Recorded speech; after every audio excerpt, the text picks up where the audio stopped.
আমাদের দেশের বাড়ি মেঘনা নদীর পাড়ে এবং নরসিংদী রায়পুরা থানা চাঁদপুর ইউনিয়নের লঞ্চঘাট। দেখেন চারদিক দিয়ে নদীর স্রোত বয়ে যাচ্ছে এবং আমাদের লঞ্চঘাটের চারিদিক দিয়ে পানি। এই ঘাটে আমরা যাচ্ছি, এখানে নামলে আমাদের বাড়ি। ওই যে বড় বড় গাছগুলো দেখা যাচ্ছে। আসসালামু আলাইকুম, সবাই কেমন আছেন? আশা করি ভালো আছেন।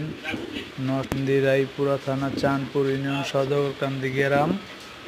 দেখেন আমাদের এখানে লঞ্চঘাট মেঘনা নদীর পাড়ে, চারদিকে ঘাটের চারিদিকে পানি এবং আমাদের গ্রামের চারিদিকে এখন বর্ষাকালের পানি স্রোত বয়ে যাচ্ছে।